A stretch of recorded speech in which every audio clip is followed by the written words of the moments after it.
Hello everyone, welcome to my channel. Today's class is the class number 23rd of the Blender Extreme Beginner series.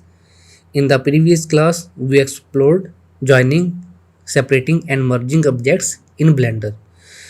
If anyone missed that class, they can click on the link provided in the description to watch that class. In today's class, we will begin exploring Blender's modeling tools and how to utilize them effectively. We can use modeling tools in edit mode. So I will switch to edit mode. As soon as I enter edit mode, you can see that modeling tools are now available here. The purpose of modeling tools in Blender is to manipulate and shape 3D objects. These tools allow users to create, edit and refine the geometry of objects, enabling them to bring their ideas and design to life. As you know, to switch between object mode and edit mode, we use the tab key. The first option in the modeling tools is extrude region, and along with it you will notice a small arrow icon indicating that if I left click and hold on this option, I will see more options. I will select the first option. You will see that its shortcut key is E. As soon as I select this tool and choose a face to work with, you will notice that a plus icon appears alongside it. This means that if I left click and drag upwards, I can extrude the geometry further in the direction I drag until I release the click. Remember, I am not moving the face with move tool. Instead, I am extruding it. If I use the move tool to select and move that face, we will not be adding any geometry, only the face will move. But with the extrude tool, when I select a face and click on the plus icon and drag it, the face will extrude in that direction, adding new geometry. Remember, the extrude tool will be used very frequently in modeling. Therefore, if I enable or disable it by clicking on the tool every time and then drag on the face, we will spend a lot of time on this task. But if we use the shortcut key, we can save a lot of time. The shortcut key for extrude is E, meaning if the extrude tool is not enabled here, even then if I select this face and press E, I can extrude the face by dragging the mouse. And wherever I left click, the extrusion will be completed up to that point.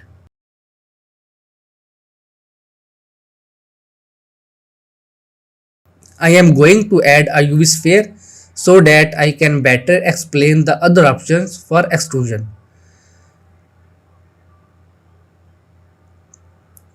If I want to extrude a face loop by selecting it in edit mode, you will see that pressing E to extrude does not give me the desired result. I will press escape and undo with Ctrl plus Z.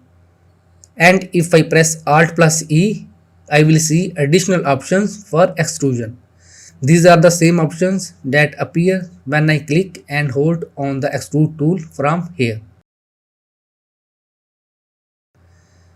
And in those options, the second option is extrude faces along normals. As you know, we can enable normals from here. Extrude along normals mean that the face will extrude in the direction of their normals. I will hide the normals again.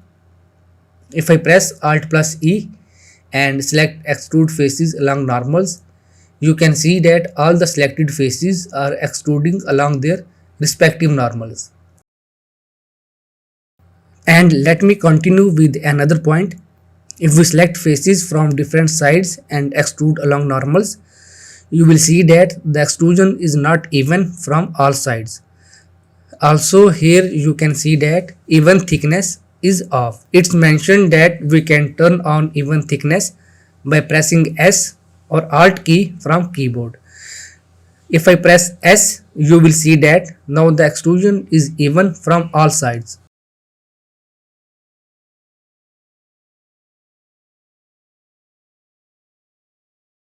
The next option is extrude individual faces. If I select multiple faces and press Alt plus E, and select extrude individual faces, you can see that each face is being extruded individually. This way we can use this option.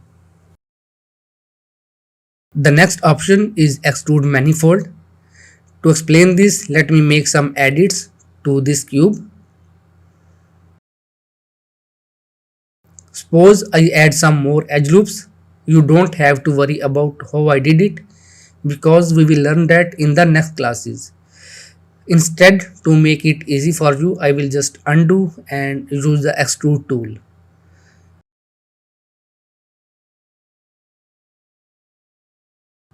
After extruding a few times, I have created this object. Now if I want to extrude this face inwards, when I press E to extrude, it is not happening as I want. And some faces are overlapping also.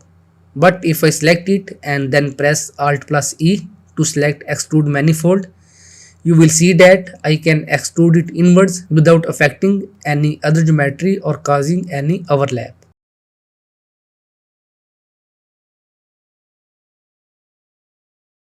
The next option is extrude repeat. When we extrude pressing E one time, extrude happens only once. But if we select the face and then choose the extrude repeat option, the extrusion will occur repeatedly in a certain way, which may not look correct at the moment, but by adjusting the settings to the right values, I can achieve the desired result. These steps include how many times the face should be extruded and the offset value which determines how much offset occurs in each step of the extrusion. I will set the value for Y and Z to 0 because I only want extrusion along the x-axis, and then I can increase the steps. After this, there is the spin option which we will explore in the next classes. Apart from this, there is another way we can extrude. If I select a face and then hold the control key and right click, the selected face will extrude up to the position where I right clicked. As you continue to hold the control key and right click, the face will keep extruding with each right click. We can also extrude edges and vertices beside faces. If I add a plane and go into edit mode, then select all the vertices and merge them, we will have only one vertex. I can extrude it by pressing E. With each press of E, the vertex will extrude further. And if I convert it to a curve, in the curve setting by giving the value to the depth in geometry, I can create shapes like pipes and wires. So this way we can use the extrude tool, which is a very important tool in modeling. I hope you understood today's class. We will meet again in the next class. Until then, goodbye and take care.